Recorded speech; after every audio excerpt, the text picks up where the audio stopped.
할렐루야. 할렐루야.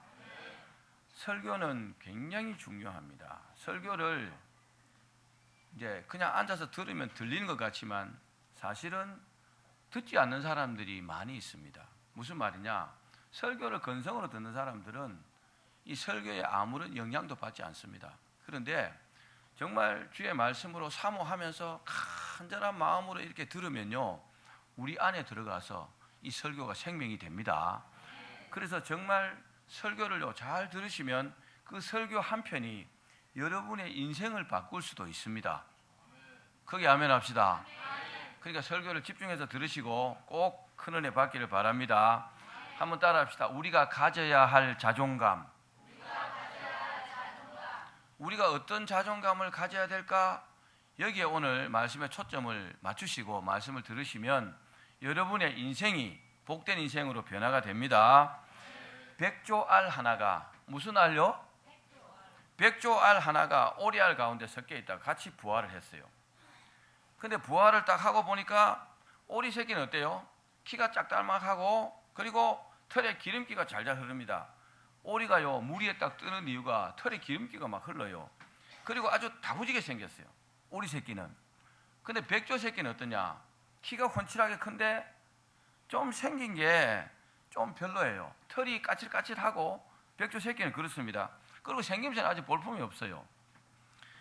그래서 오리 새끼들이 가만히 보니까 이거 자기들하고 다르게 생겼단 말이에요. 오리가 볼 때는 백조 새끼가 훨씬 못생긴 거죠. 못생기고 다르게 생겼으니까 이제 왕따시키고 조롱하고 막 비웃습니다. 물론 백조 새끼 자기가 자신을 봐도 그렇게 하는 것이 당연하다고 여겼어요. 자기는 볼품 없는 존재고 이 오리들은 빠릿빠릿하고 이쁘고 그런데 자기는 안 그러니까 내가 이런 취급 당하는 것이 당연하다, 이렇게 생각한 겁니다. 그런데 어느 날 하늘에서 백조떼가 샥 날아와고 그 호숫가에 사뿐히 내려앉았습니다. 보니까 이 백조 새끼가 보니까 아주 하얀 털, 또 늘씬한 몸매, 그리고 그 멋진 자태가 너무너무 아름답거든요. 그 모습을 본 백조 새끼가 자신이 너무나 초라하단 말입니다. 그래서 막 눈물을 흘리고 말았답니다. 자기가 바로 그 백조 새끼인 줄도 모르고 말입니다. 자, 사랑하는 여러분, 사람이요 자기의 진정한 가치를 모르고 산다면 얼마나 억울할까요? 죽을 때 다 돼갖고 내가 이렇게 능력이 있었고 또 부모가 물려준 재산이 수백억이 있었는데 아니면 엄청난 자기가 대단한 능력이 있는 사람인데 그걸 모르고 그냥 죽는다면, 그냥 죽는다 모르겠지만 나중에 시간이 다 돼갖고 목숨이 다 돼갖고 그 가리늦게 안다면 얼마나 여러분 억울하겠어요. 그죠? 그런 일 없어야 되겠죠? 여러분 오늘 말씀에 초점을 잘 맞추시고 들으시면 여러분의 자존감이 회복되면서요 여러분의 삶이 변화가 됩니다. 그래서 설교가 하나님의 말씀이기 때문에 너무너무 중요한 겁니다. 본문에 하나님께서 에레미야 선지자에게 그것을 일깨워주고 있습니다. 우리 본문 말씀을 5절 말씀을 같이 한번 읽어보겠습니다. 요 프로젝트를 봐주십시오. 시작. 내가 너를 모태에서 짓기 전에 너를 알았고 내가 배에서 나오기 전에 너를 성별하였고 너를 여러 나라 선지자로 세우노라 하시기로. 하나님께서 에레미야 너를 세우신 이유가 이거라고 이렇게 말씀하십니다. 따라합시다. 하나님께서 세우셨다. 믿음이 있는 사람들은 하나님께서 세우셨다 이러면요 그걸로 아멘하고 그걸로요 하나님을 믿고 무슨 일인지 힘차게 앞으로 전진할 수 있습니다. 그런데 믿지 않는 사람들은 하나님께서 무슨 말씀을 하셔도 힘을 내지 않습니다. 왜요? 하나님을 인정하지 않고 자기의 존재가 어떤 것인지 생각하지 않기 때문에. 자, 그런데 에레미야의 대답을 봅시다. 6절입니다. 시작. 내가 이르되 슬프도소이다. 주 여호와여 보소서 나는 아이라 말할 줄을 알지 못하나이다 하니. 하나님께서 너를 성별하였고 하나님께서 너를 알았고 하나님께서 너를 선지자로 세웠다 그러면은 믿음이 있으면 끝나는 거잖아요. 그죠? 하나님께서 나를 세웠어요. 알겠습니다. 하나님 믿고 나가겠습니다. 그래야 되는데 주 여호와여 내가 슬픕니다. 내가 말을 할 줄 모릅니다. 나는 아이입니다. 한마디로 무슨 말입니까? 자기 존재를 모르고 있는 거죠. 자기가 어떤 사람인 줄을 모르고 있는 겁니다. 예레미야는요, 자기 자신의 원래 상태만 생각하고 있는 겁니다. 하나님께서 자기를 불렀고, 하나님께서 자기의 능력을 주셨고, 하나님께서 자기를 쓰실 것이라는 것은 전혀 생각하지 않고 있는 겁니다. 이 오리 새끼가, 아니 백조 새끼가 자기가 나중에 그렇게 멋진 백조로 성장한다는 것을 전혀 모르는 것처럼 말입니다. 여러분, 오늘 말씀 가운데 우리가 꼭 하나님의 자녀라는 자존감을 가지시길 바랍니다. 그리고 7절, 8절, 9절, 10절에 보면 계속 하나님께서 말씀을 하세요. 뭐라고요? 너는 아이라 말하지 마라. 내가 너를 누구에게 보내든지 너는 가라. 내가 보냈지 않느냐. 또 내게 무슨 명령을 하든지 너는 말해라. 날 믿고 말해라. 내가 책임진다. 또 너는 그들 때문에 두려워하지 말라. 또 내가 너를 구원하겠다. 할렐루야. 하나님 책임지겠다는 말이잖아요. 또 9절에 보면 여호와께서 그의 손을 내밀어 내 입에 대시며, 하나님께서 손으로요 에레미야의 입에 딱 대셨어요. 그리고 뭐라고 하셨어요? 내가 내 말을 네 입에 두었노라. 네가 말하지만 내가 말하는 것이다. 할렐루야. 하나님 하신다는 말이잖아요. 그리고 10절에 보니까 내가 너를 여러 나라와 왕국에 세웠다. 네가 그것을 뽑고 파괴하고 파멸하고 넘어뜨리는 것도 내가 하는 것이고, 건설하고 심게 하는 것도 내가 하는 것이다. 네가 하는 게 아니고 내가 하는 것이다. 하나님 그렇게 말씀하시잖아요. 예레미야가 뭘 가져야 돼요? 자긍심을 가져야죠. 자부심을 가져야죠. 다른 말로 하면 뭡니까? 자존감을 가져야 합니다. 할렐루야. 이 자존감을 가진 사람과 자존감을 갖지 못한 사람은요, 살아가는 데 있어서 굉장히 차이가 납니다. 이것을 프라이드라고 말하잖아요. 여러분, 자존심과 자존감은 좀 다른 겁니다. 돈이 별로 없고 능력이 없는 사람이 꼭 있는 게 뭐예요? 자존심이에요. 자존심. 자존심, 그게 사람 망하게 합니다. 그런데 자존감은 달라요. 내가 어떤 자존감을 갖느냐에 따라서 인생이 확 달라집니다. 우리는요, 하나님의 자녀입니다. 하나님의 자녀이기 때문에 하나님께서 우리를 부르셨고 우리에게 믿음 주셨고 우리를 책임지신다는 자존감을 갖기를 바랍니다. 그래야요, 당당하게 우리가요 일할 수 있어요. 당당하게 승리할 수 있고 당당하게 무슨 일이든지 할 수 있단 말입니다. 여러분, 예수님 믿는 게 부끄럽습니까? 믿음이 연약하면 부끄러워요. 성경책도 못 들고 다닙니다. 식당에서 밥 먹을 때 기도도 못 합니다. 그런데요, 하나님 믿는 믿음이 막 성장하면요, 당당하게 기도합니다. 당당하게 성경책 들고 다닙니다. 당당하게 전도할 수 있습니다. 왜요? 그 사람은요, 하나님 믿는 자존감이 있기 때문에. 또 그 사람을 하나님께서 책임지실 줄로 믿기를 바랍니다. 우리가 할 일은 뭡니까? 우리를 부르신 하나님을 믿는 일입니다. 아멘. 하나님 우리를 부르셨잖아요. 뭐가 두렵습니까? 하나님 책임지실 텐데. 여러분, 에레미야가 자신이 하는 것이 아닙니다. 자신을 부르신 하나님이 하신다고 누누이 말씀하시잖아요. 여러분, 우리도 그런 믿음을 갖기를 바랍니다. 하나님께서 너를 부르셨다, 하나님께서 너를 불렀다 하신 이 말씀 속에 모든 것이 전부 다 포함되어 있어요. 아멘. 저도 과거에 직장 다니고 사업하다가 하나님 저를 주의 종으로 부르셨잖아요. 그럼 저는 그런 믿음이 있어요. 하나님 부르셨으니까 책임지십시오. 그리고요, 신학대학원 다닐 때, 총신신학대학원 다닐 때 저는 학비 달라고 한 번도 기도해 본 적이 없어요. 왜요? 안 주시면 그걸 꼬투리 잡아갖고 학교 그만두려고.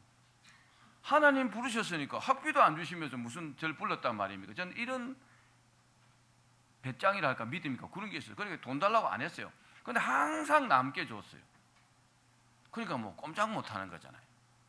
제가 의정부에서 교회 개척해갖고요, 이제 처음에 개척이라고 할 수도 없죠. 가정에서 예배 드렸으니까 딱 기도했어요. 하나님, 여기서 제가 6개월만 있겠습니다. 6개월 안에 교회를 주시지 않고 예배드릴 장소를 주시지 않으면 이건 주님의 뜻이 아닌 줄 알고 저는 다시 사업하러 가겠습니다. 나 이렇게 기도했어요. 누가 답답합니까? 제가 볼 때 하나님이 답답해요. 야, 저거 어떻게 할 수도 없고, 저놈 저거 어떻게 할 수도 없고, 배짱이 또 그러니까.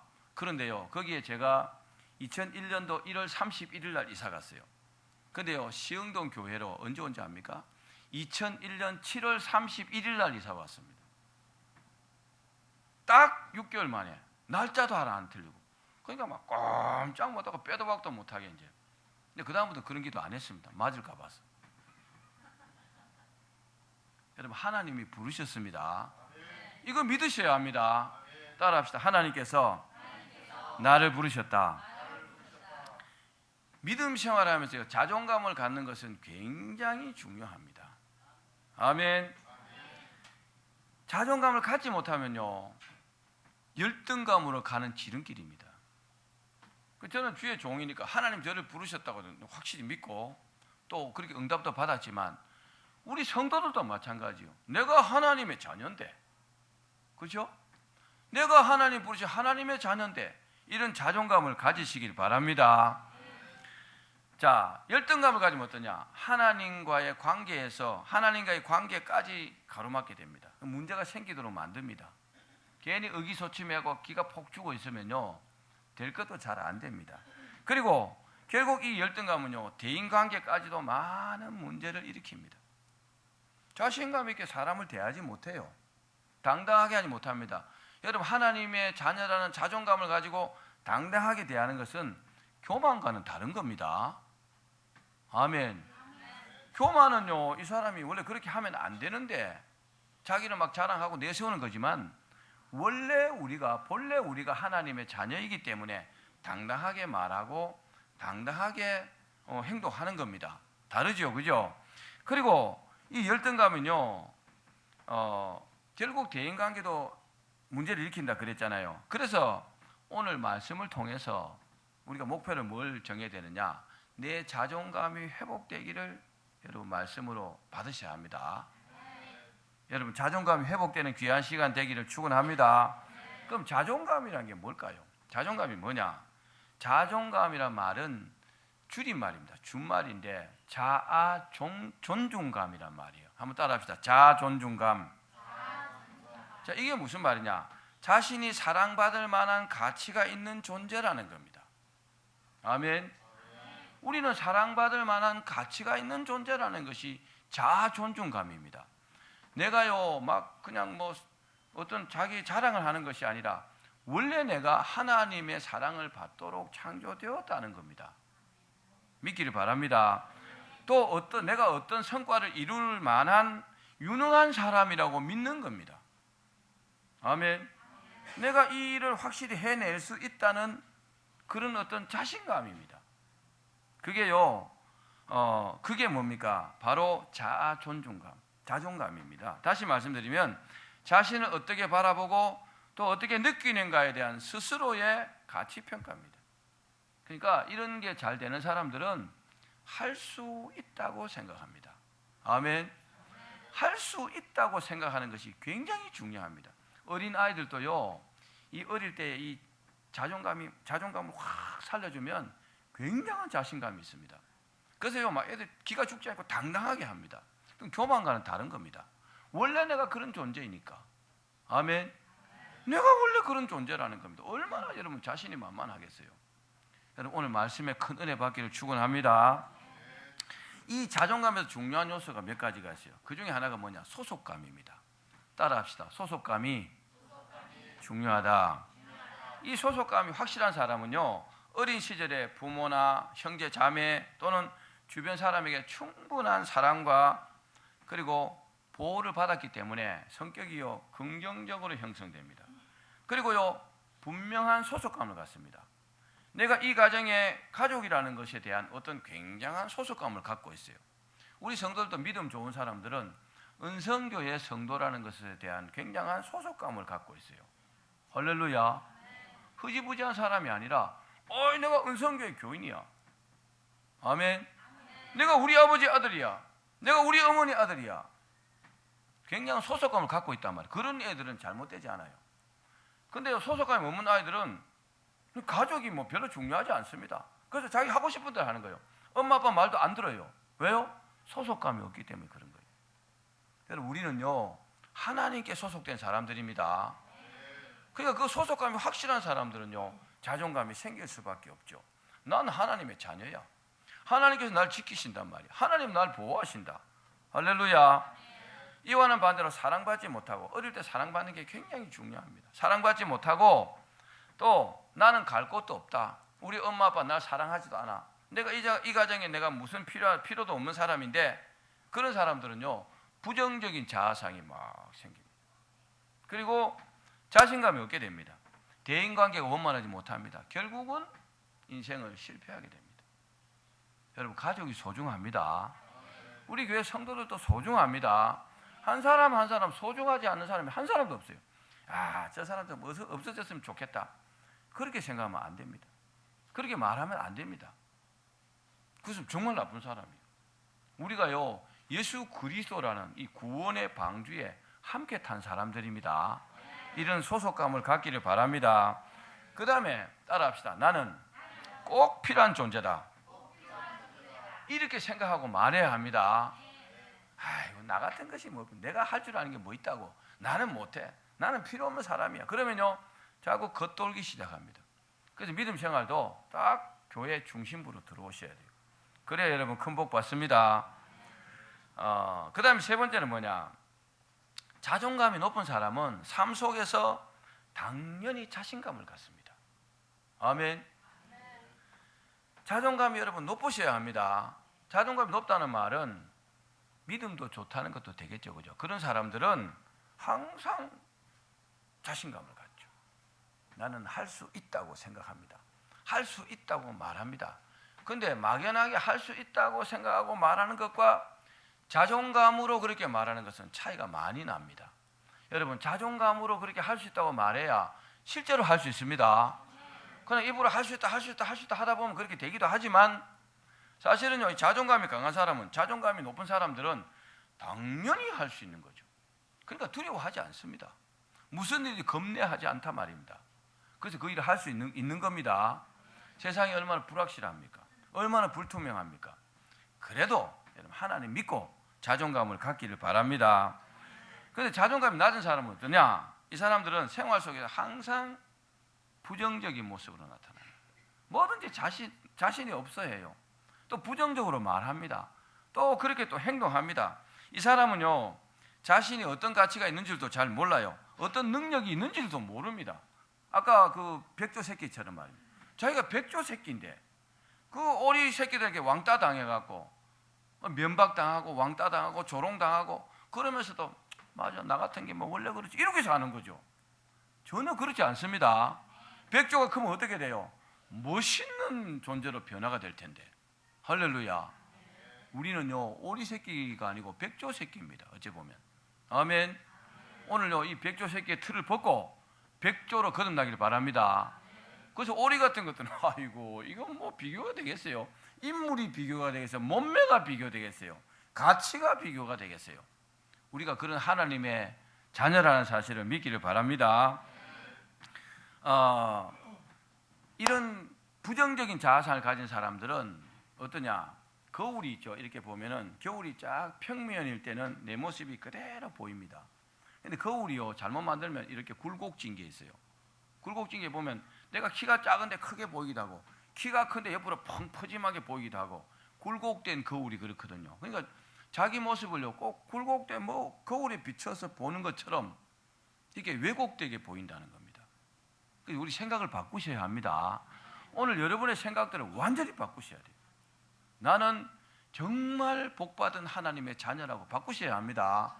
이게요 당당한 자신감이 된다는 것도 믿기를 바랍니다. 그런데 이런 왜곡된 사람도 어떠냐? 완벽주의 증상이 있습니다. 완벽주의가 좋은 것 같지만 사실은요 자신도 피곤하고 상대방도 피곤하게 만듭니다. 우리 그 동기 목사님 중에서 완벽주의를 추구하는 사람이 한 명 있었어요. 이분은 막 성도들 때 자기가 완벽하게 행동하면서 완벽주의를 요구해요. 내가 이러니까 너도 그래야 된다. 항상 그런 식이었어요.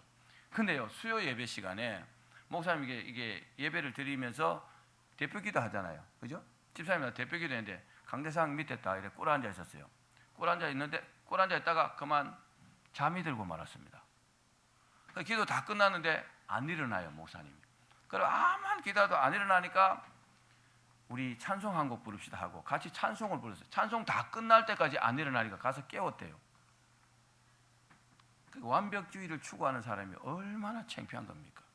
여러분 완벽주의는 옳지 않은 겁니다. 사람이요 친구가 많으려면 좀 실수도 하고 조금 부족하게 보여야 사람이 붙어요. 내가 완벽하고 깔끔하면 좋은 것 같아도 아니에요. 기억합시다. 또 자존감이 낮을수록 인정받고 싶은 욕구가 더 강합니다. 누가 나를 알아주기를 막 바라고 이래요. 이 사람들은 자존감이 낮은 사람들입니다. 안에 자신감이 없기 때문에 막 누가 칭찬해 주기를 바라고 막 평가해 주기를 바라고 이렇게 해요. 그래서 자기 모습을 어떻게 해요? 평소보다 과장합니다. 원래 자기 모습은 요만큼인데 이만큼 포장해서 보여주기를 원합니다. 그러다 보니까 진실된 모습보다는 포장된 모습을 자꾸 보여주죠. 거짓말이잖아요. 그죠? 잘못된 거잖아요. 또 어떤 일을 하고 나서 다른 사람의 어떤 반응에 아주 민감합니다. 뭐라고 말하는가? 그건 좋은 거 아닙니다. 따라합시다. 신경 쓸 거 없다. 내가 최선을 다했으면 되는 거예요. 아멘. 누가 뭐로 그게 뭐 중요합니까? 하나도 안 중요해요. 그래서 이 사람도 어때요? 막 칭찬 받으려고 하고 또 칭찬해 주면 좋아하고 막 우쭐해합니다. 그런데 조금이라도 좋지 못한 말을 하면, 자기 거슬리는 말을 하면은 어떠냐? 바로 낙심합니다. 낙심하고 다시는 일을 안 하려고 합니다. 이런 사람은 참 골치 아픕니다. 일을 시키려다 머리 아픕니다. 아주. 뭘 시키면 삐지니까, 속된 말로 삐지니까 건드리지를 못해. 시한폭탄. 그래서 이 모습이 뭐예요? 사실은 자기도 속고 사는 겁니다. 자기가 자기에게 속고 사는 거예요. 사랑하는 여러분, 우리가 하나님의 자녀라는 자존감을 갖기를 바랍니다. 이 자존감이 자신감이 된다는 것도 믿기를 바랍니다. 이 자존감이 결국 인생을요 성공하게 만듭니다. 그러니까 우리는요 오늘 이 자존감 회복하셔야 합니다. 아멘. 꼭 회복되길 바랍니다. 그럼 우리가 당연히 자존감을 가져야 하는 근거가 뭘까요? 뭔 근거가 있어야 자존감 그 근거로 회복될 거 아닙니까? 몇 가지로 말씀드릴게요. 첫 번째, 따라합시다. 위대하신 하나님께서 우리를 지으셨기 때문이다. 우리가 하나님의 자녀라는 말입니다. 자존감 가질 수 있죠? 5절 상반절 봅시다. 시작. 내가 너를 모태에 짓기 전에 너를 알았고, 하나님께서 우리를 모태에 짓기 전에 이미 알고 있다는 거예요. 하나님이 우리를 지으셨습니다. 그러니까 우리가 당당한 자신감을 가질 수 있는 겁니다. 표면적으로는요 아버지 어머니가 결혼해서 우리가 태어났지만 사실은 하나님께서 태어나게 하신 겁니다. 믿으셔야 합니다. 그러므로 자신감 갖기를 바랍니다. 따라합시다. 나는 나다. 저 사람하고 비교해갖고 나를 비교할 필요 없어요. 이 사람은 이 사람이고 이 사람은 이 사람이고 나는 나일 뿐인 거죠. 아멘. 내가 이 사람 시기한다고, 이 사람 질투한다고 이 사람이 내가 되고 저 사람이 내가 됩니까? 아니요. 그래 봐봐야 사람만 좀 졸렬하게 보입니다. 이 사람은 이 사람이고 이 사람은 이 사람, 나는 나고. 아멘. 자존감이 있으면요 이렇게 당당한 자신감이 있어요. 할렐루야. 사람 앞에 서면 얼굴 빨개진 사람들 있죠. 그 사람들이 남을 너무 의식하기 때문에 그런 거예요. 혼자서는 기도 잘하는데 앞에 세워놓으면 막 벌벌벌 떱니다. 하나님이 무서워서요? 아니요. 사람이 의식이래요. 내가 이렇게 기도하면 어떻게 생각할까? 그건 뭐 하나님께 기도하면 신경 쓸 건 뭐 있어요? 좀 담대해지셔야 합니다. 그러려면 자존감만 회복되면요 당당할 수 있습니다. 꼭 기억합시다. 자, 이사야서 44장 24절 상반절 말씀도 봅시다. 시작. 내 구속자여 모태에서 너를 지은 나 여호와가 이같이 말하노라. 아멘. 하나님께서 우리를 지으셨다는 겁니다. 아멘. 기억합시다. 하나님께서 지으셨기 때문에 우리가 그 자존감을 가지셔야 합니다. 걱정할 필요 없는 겁니다. 따라합시다. 하나님께서 나를 지으셨다. 하나님께서 나만 지으신 게 아니고 세상 만물도 지으셨고 하나님께서 나를 부르셨습니다. 그 믿음을 갖기를 바랍니다. 두 번째는 따라합시다. 우리가 태어나기도 전에 거룩하게 구별하셨다.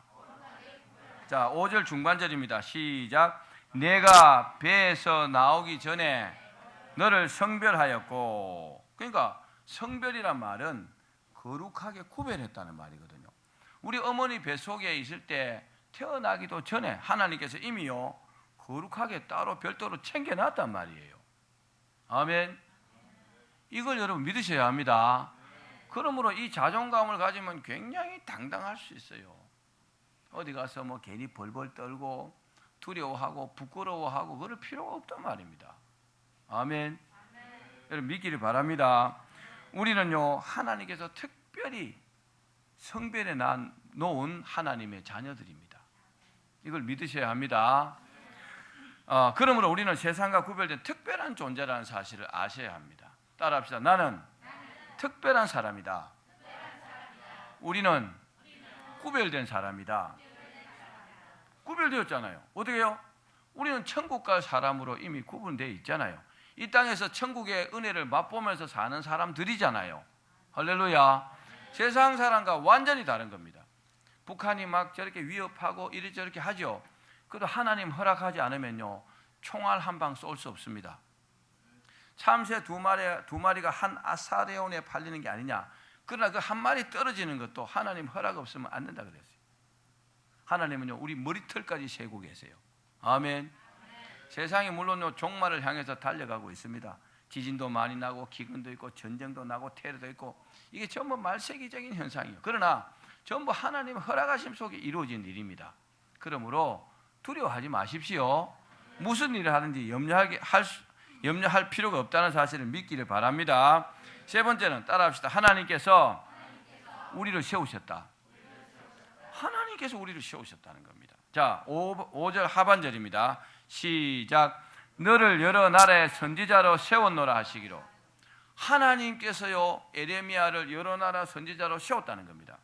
우리는 그럼 부름받지 않았습니까? 우리도 다 부름받았고 하나님께서 교인들로 세웠잖아요. 할렐루야. 믿으십니까? 에베소서 4장 11절 12절입니다. 시작. 그가 어떤 사람은 사도로, 어떤 사람은 선지자로, 어떤 사람은 복음 전하는 자로, 어떤 사람은 목사와 교사로 삼으셨으니 이는 성도를 온전히 하여 봉사일을 하게 하며 그리스도의 몸을 세우려 하심이라. 아멘. 우리가 하나님께서 부르셨고 세우셨다는 것을 믿으신다면 당당한 자존감을 가질 수 있습니다. 그런 자신감을 갖기를 바랍니다. 또 봅시다. 베드로전서 2장 9절 10절 시작. 그러나 너희는 택하신 족속이요 왕같은 제사장들이요 거룩한 나라요 그의 소유가 된 백성이니 이는 너희를 어두운 데서 불러내어 그의 기이한 빛에 들어가게 하신 이의 아름다운 덕을 선포하게 하려 하심이라. 너희가 전에는 백성이 아니더니 이제는 하나님의 백성이요 전에는 긍휼을 얻지 못하더니 이제는 긍휼을 얻은 자니라. 아멘. 우리가요 자존감을 가지고 세상을 자신 있게 살 수 있는 이유가 뭐라고요? 하나님께서 우리를 죄로부터 구원하셨고 우리를 지명해서 불렀기 때문에 그렇다는 겁니다. 아멘. 지명이란 말이 무슨 말입니까? 여러 사람 있는 가운데서 한 사람을 콕 찍어갖고 부르신 겁니다. 그걸 지명이라고 말하는 겁니다. 지명하신 목적이 뭐라고요? 특별히 사랑하시기 때문에 특별한 목적을 위해서 우리를 불렀다는 겁니다. 가장 큰 목적이 뭡니까? 구원하시겠다는 겁니다. 그리고 하나님의 일꾼으로 쓰시겠다는 겁니다. 할렐루야. 그렇기 때문에 하나님은 우리에게 필요한 돈도 주시고 건강도 주시고 능력도 주시고 그러시는 겁니다. 그것을 믿는 것이 자존감이에요. 아멘. 아유, 못 먹고 살면 어떡할까? 이 사업 안 되면 어떡하지? 그런 생각이요 사업이 안 되게 합니다. 그런데요 하나님께서 반드시 되게 하실 것이야 이렇게 믿는 거죠. 아멘. 하나님께서 나를 반드시 쓰실 것이야 그렇게 믿는 겁니다. 여러분 하나님의 자녀라는 그 자존감을 갖기를 바랍니다. 자, 창세기 1장 27절에도 그렇게 말씀하고 있습니다. 같이 읽어봅시다. 시작. 하나님이 자기 형상 곧 하나님의 형상대로 사람을 창조하시되 남자와 여자를 창조하시고 우리를 하나님의 형상대로 지었다는 겁니다. 아멘. 이걸 믿으셔야 합니다. 다른 누구의 형상이에요? 하나님의 형상으로 지었다는 겁니다. 얼마나 감사합니까? 그뿐입니까? 엄청난 복을 주셨습니다. 또 봅시다. 28절 시작. 하나님이 그들에게 복을 주시며 하나님이 그들에게 이르시되 생육하고 번성하여 땅에 충만하라. 땅을 정복하라. 바다의 물고기와 하늘의 새와 땅에 움직이는 모든 생물을 다스리라 하시니라. 아멘. 우리 하나님의 자녀로 지으시고 형상으로 지으시고 복을 주셨어요. 생육하는 복, 번성하는 복, 충만한 복, 정복하는 복, 다스리는 복. 아멘. 이 복을 받았다고 믿으셔야 합니다. 이 복을 받았다고 믿으면 굉장한 자신감이 생깁니다. 나는 복받은 사람이야. 복받은 사람이 안 될 리가 있나요? 복받은 사람이 잘 되죠. 복받은 사람이 잘 됩니다. 엄청난 복을 받았다는 자존감을 가지셔야 합니다. 이제 한 가지 예화만 말씀드리고 설교를 마치겠습니다. 잘 들어보십시오. 17년 동안, 몇 년 동안요? 17년 동안 전응아로 살았던 사람이 있습니다. 이 사람 이름이 빅터 세레브리아코프. 빅터 세레브리아코프라는 사람인데 17년 동안 전응아로 살았어요. 근데 이 한 소년이 15살 때입니다. 한 선생님으로부터 이런 말을 들었어요. 야, 너 같은 바보는 공부해도 소용이 없어. 너는 전응아야. 넌 공부하지 말고 저 가서 장사나 해라. 여러분, 선생님이 이런 말 하면 안 됩니다. 근데 이 선생이 이렇게 말했어요. 이 전응아에게. 그렇게 말했는데 그 말을 듣고 어떻게 해요? 15살짜리 소년이 그때부터 나가서 장사를 하기 시작했어요. 왜요? 전응하고 너 같은 바보가 어딨냐? 장사나 해 먹고 살겠다. 선생님 말이 칼이잖아요. 법이잖아요. 그래서요, 무려 17년 동안 장사를 했습니다. 근데요, 그런 말 들은 사람이 잘 될 리가 있나요? 왜? 나는 전응아야. 난 바보야. 난 멍청이야. 나는 장사해서 밥이나 먹고 살아야 될 사람이다. 이렇게 자기의 자존감이 형성된 겁니다. 이 사람이 전응아일지라도 이건 잘못된 겁니다. 아멘 합시다. 그러다가 이제 32살 때, 15살 때 갔으니까 17년 지났잖아요. 32살 때 우연히 IQ 검사를 하게 된 거죠. IQ 검사를 했는데 세상에 IQ 얼마인지 압니까? 161. 싫어합니다. 이 빅터 이 사람이요, IQ 161이라는 게 발견이 됐어요. 그러니까 완전히 생각이 그 순간에 확 바뀌어 버렸어요. 전능합니까? 천재입니까? 그 천재를 이 선생님이 못 알아보고 전능하라고 말하는 거예요.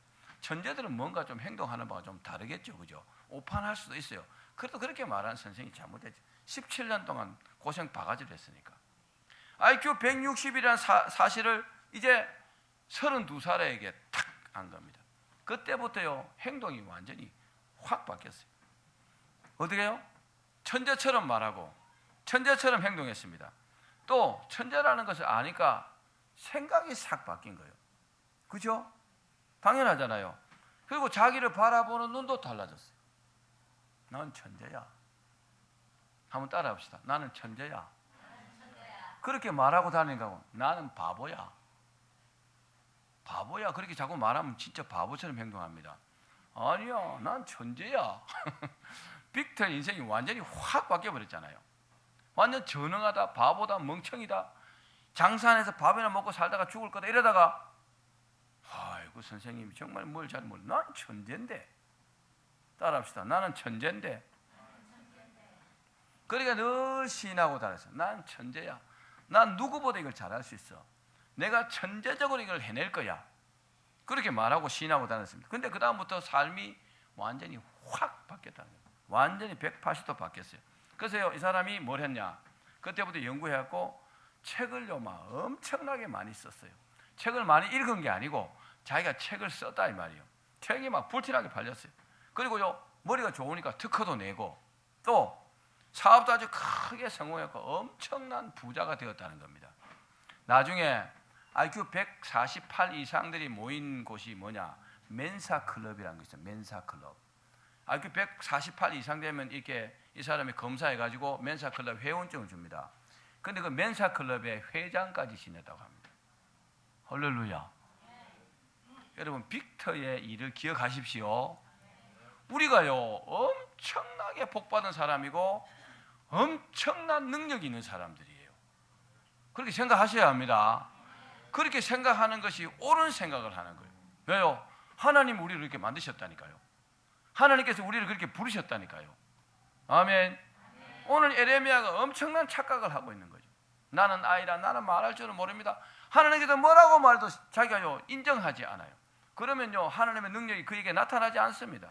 그런데 이걸 인정하면요, 인정하고 믿고 그대로 행동하면요, 그때부터 능력이 나타나기 시작합니다. 이게요 하나님의 자존감이 회복된 사람들입니다. 사랑하는 여러분, 하나님은요 누구보다 우리가 잘 되기를 원하신다는 것을 믿기를 바랍니다.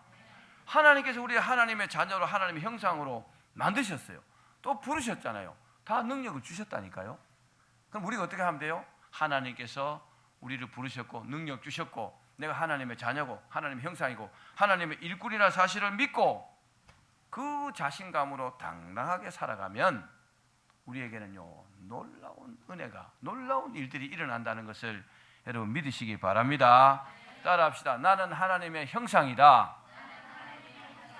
나는 하나님께 큰 복 받은 사람이다. 나는 하나님 때문에 반드시 성공할 것이다. 이제부터 이 믿음으로, 이 자존감으로 언제나 승리하시기를 주의 이름으로 축원합니다.